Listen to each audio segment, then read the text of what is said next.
और ये उस वक्त यूज किया जाता है जब हमें किसी चीज की श्योरिटी ना हो कि इसका डेटा या पॉसिबिलिटी क्या है, हम प्रोबेबिलिटी की तरफ चले जाते हैं। मैंने एग्जांपल स्टार्ट में कोट की कि देखें ये जो आप समझ लें जो जिन्नात हैं नजर नहीं आते, एग्जिस्टेंस की गारंटी क्या है, बीइंग अ मुस्लिम हम कहते हैं क्योंकि कुरान पाक में इसका जिक्र है इसलिए हम इसके वजूद को, इसकी एग्जिस्टेंस को मानते हैं।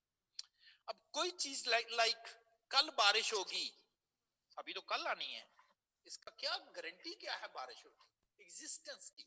तो आप जी नेट पर आ रहा है 40% या 30% या 90%, ये कहां से? बकायदा उसके पीछे सबूत के तौर पर मैथमेटिकल डिस्क्रिप्शन बताई गई कि जी ऐसे ऐसे करके प्रोबेबिलिटीज जो हैं वो कैलकुलेट की जाती है। और आपके सब्जेक्ट में मैंने कहा कि क्वांटम मैकेनिक्स का एक है जिसमें कहा जाता है जी कि एक एग्जांपल दे रहा हूं ना कि इलेक्ट्रॉन आइटम में कहां पर है।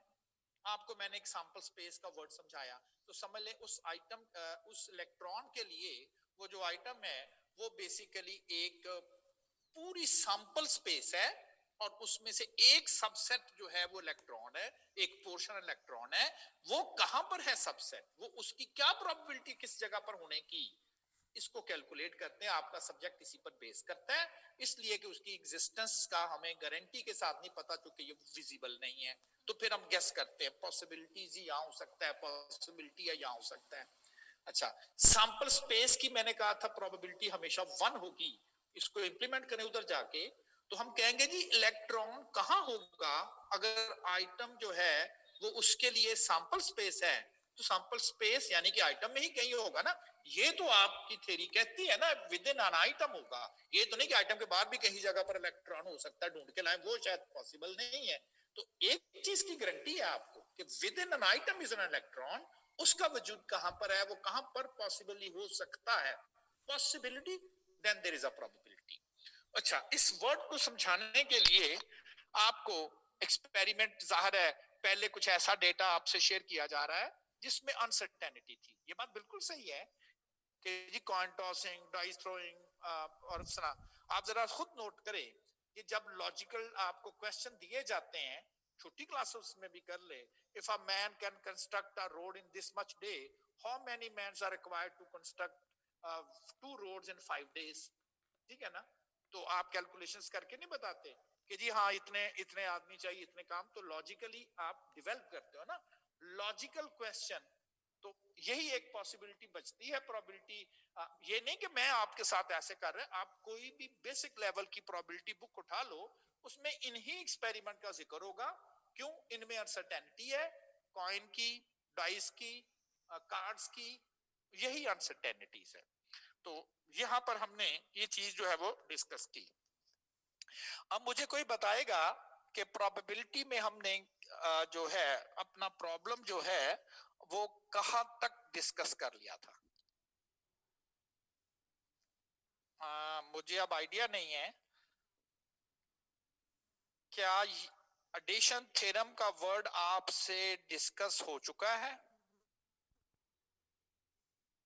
ये वाला मुझे आपने स्लाइड बतानी है कि क्या ये हम, मैं जरा स्लाइड नंबर भी इंसर्ट कर दूं ताकि हमें प्रॉपरली इस चीज का आइडिया हो।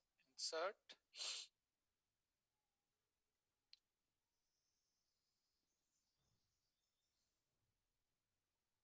Slide number apply to all.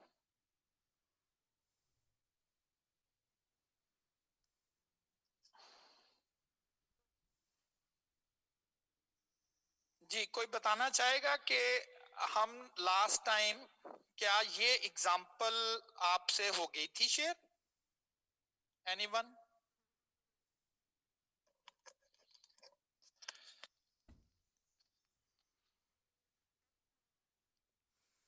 जी बेटा। नो सर, ये एग्जांपल अभी नई शेयर हुई थी जो स्लाइड है जिस पर बहुत सारे एक्सपेरिमेंट है डाइस वाले और कॉइन वाले, जिस पर रिजल्ट लिखे हुए हैं ब्रैकेट्स में। अच्छा, वो अभी ठीक है, एक मिनट जी, आप अपने मैं जरा आपसे डिस्कस कर लूं। ये वाले कह रहे हैं आप? यस सर, यहाँ तक पढ़ा अभी। यहां तक पढ़ा था, ठीक है जी, थैंक यू। अच्छा जी, अब एक्चुअली जो प्रोबेबिलिटी जो आपने कैलकुलेट करनी है, उस प्रोबेबिलिटी को कैलकुलेट करने के लिए सबसे पहला काम ये है कि आपको उस एक्सपेरिमेंट जहां से डेटा आना है, जो जितनी उसकी पॉसिबल आउटकम्स हैं, सबको एक सेट बना के लिख लेना। अगर मैं सेट्स की फॉर्म में बात करूं, सेट्स की फॉर्म में, तो आप समझ ले कि इसको हम यूनिवर्सल सेट कहते हैं। याद है ना यूनिवर्सल सेट, यू की जात लिखते थे, ऑल पॉसिबल बना के बिगर वन। तो सैंपल स्पेस का वर्ड इसीलिए यूज किया जाता है किसी भी एक्सपेरिमेंट जहां से हमने प्रोबेबिलिटी, एक कॉइन टॉसिंग है, आपके जी दो पॉसिबल आउटकम्स हैं, दो कॉइन है तो चार, तीन कॉइन है तो पॉसिबिलिटी है 8 रिजल्ट्स आने की। और क्वेश्चन ये है कि जी अगर 8 रिजल्ट्स आने की पॉसिबिलिटी है, तो हमारी इसमें से किस चीज की प्रोबेबिलिटी हम कैलकुलेट करना चाहेंगे, किस चीज की हम प्रोबेबिलिटी जो है वो कैलकुलेट करना जो है वो हमें कंसर्न होगा। ठीक, अच्छा जी, अब इवेंट क्या है, ये वो कार्ड्स के रेलेवेंट भी मेरा ख्याल आपसे शेयर हो गया था कि जो प्लेइंग कार्ड्स हैं उनके रेलेवेंट जो है वो क्या क्या प्रॉब्लम्स हैं।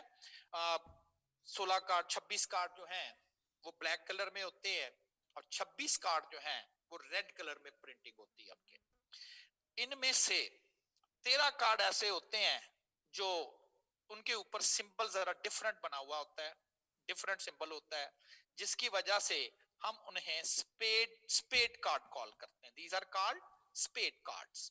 और जो बाकी कार्ड्स हैं उनके ऊपर जरा डिफरेंट सिंबल्स है ब्लैक कलर के, उन्हें कहा जाता है club cards, spade cards and club cards. तो ये तो हो गए कि जो ब्लैक कलर के कार्ड्स हैं। अब अगर आप सैंपल के तौर पर भी देखें, तो सैंपल के तौर पर भी आपको ये जो कार्ड्स नजर आ रहे हैं, ये देखें, ये सैंपल के तौर पे भी ये ब्लैक कलर में है, और ये जो है वो रेड कलर में है, ये भी ब्लैक में है, सिंबल देखिएगा। इसमें से 4 कार्ड जो होते हैं, इसमें इंग्लिश के अल्फाबेट्स लिखे हुए होते हैं 4 कार्ड्स में, और बाकी जो कार्ड्स हैं उनमें क्लब और डायमंड कुछ इस तरह से वो नंबर कार्ड मेंशन होता है, उस पे न्यूमेरिक नंबर्स जो हैं, न्यूमेरिक्स, ये न्यूमेरिक्स लगे हुए होते हैं। 4 कार्ड्स के ऊपर जो है वो इंग्लिश के अल्फाबेट्स, और बाकी जो 9 कार्ड होते हैं उन पे न्यूमेरिक्स नंबर जो है वो मेंशन होते हैं, जिसकी वजह से नंबर कार्ड भी कॉल करते हैं। इसमें से ये जो कोई ना कोई तस्वीर बनी हुई होती है, इसलिए हम इनको पिक्चर कार्ड्स भी कॉल करते हैं। के किंग, बादशाह, किंग की तस्वीर बनी होती है। क्यू क्वीन, उसके ऊपर मलका की तस्वीर बनी होती है। जे जैक, इसके ऊपर गुलाम, उनका मुलाजम, उसकी तस्वीर बनी है। लेकिन जो ए है, जिसे मैं एस कार्ड बोलता हूं, इसके ऊपर एक्चुअली कोई पिक्चर जो है वो कोई पिक्चर नहीं होती, इसलिए हम उसको जो है वो एस कार्ड के तौर पे जो है वो याद करते हैं कि ये जी एस कार्ड है। तो इसलिए हम इसको जो है वो एस कार्ड के तौर पे याद करते हैं कि ये एस कार्ड है। अब इस कार्ड्स में चूंकि ये मुख्तलिफ आपके पास ऑप्शन है, कुछ नंबर कार्ड है, कुछ और कार्ड्स हैं, और कुछ जो है वो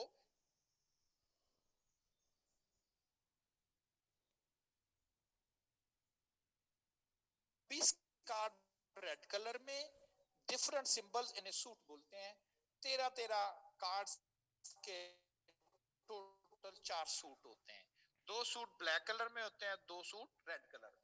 आपको मैंने जो ताश के पत्ते हैं, उस 52 सैंपल स्पेस है, 52 कार्ड्स हैं, उसी पे सैंपल स्पेस है, और उसमें से क्या क्या पॉसिबिलिटीज हो सकती हैं वो मैंने जो है वो आप लोगों को एक्सप्लेन कर दिया। इवेंट क्या है? एनी कलेक्शन ऑफ आउटकम्स जिसमें हमारी इंटरेस्ट हो, बहुत सारे पॉसिबल आउटकम्स, इवेंट कह दे उसका सबसेट। अगर मैं सेट थ्योरी में चले जाऊं, याद है ना यूनिवर्सल सेट, वो कहता है find the subset of numbers greater than 5। तो सारे तो नहीं लिखते, आप एक ऐसा सेट बनाते हो